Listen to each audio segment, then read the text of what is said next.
मध्ये मोठी दरवाढ करण्यात आली आहे। त्यासाठी आपल्यासोबत बोलण्यासाठी खासदार प्रतिभा धानोरकर आहेत। ताई, एसटी मध्ये मोठी दरवाढ करण्यात आली आहे, काय सांगा? एसटी महामंडळाची मोठी दरवाढ आपण पाहिलं असेल की आज एसटी महामंडळामध्ये झालेली दरवाढ ही नक्कीच सर्वसामान्य माणसाला कुठंतरी त्याचा जो वर्षाचा बोजा आहे त्याला त्या बजेट बिघडवणार ही दरवाढ आहे।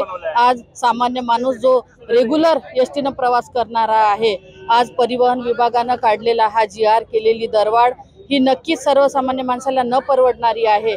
आणि आपण याच्या तुलनेत जर का विचार केला तर एसटी महामंडळात काम करणारे जे कर्मचारी आहे की ज्यांचं रिटायरमेंट झाल्यानंतर मिळणारं जे पेन्शन आहे, कोणाचं 800 रुपये, कोणाचं 700 रुपये, कोणाचं 2000च्या वर ते पेन्शन नाही आहे। म्हणजे जेव्हा तुमच्या विभागात काम करत असताना रिटायर झालेल्या कर्मचाऱ्यांकडे देण्यासाठी तुमच्याकडे पैसे नाही, मात्र तुमच्या बसमध्ये प्रवास करणारा जो प्रवासी आहे त्याच्याकडून मात्र कसे पैसे तुम्हाला घेता येईल याचा प्रयत्न सगळ्या परिवहन विभागाचा चालू आहे।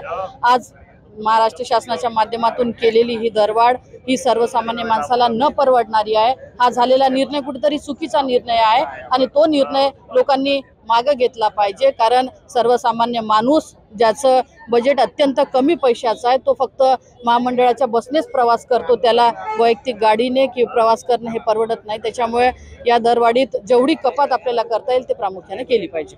तर ही दरवाढ मागे घेतली पाहिजे असे खासदार प्रतिभा धानोरकर यांनी म्हटलं आहे। निलेश धाट, TV9 मराठी, चंद्रपूर।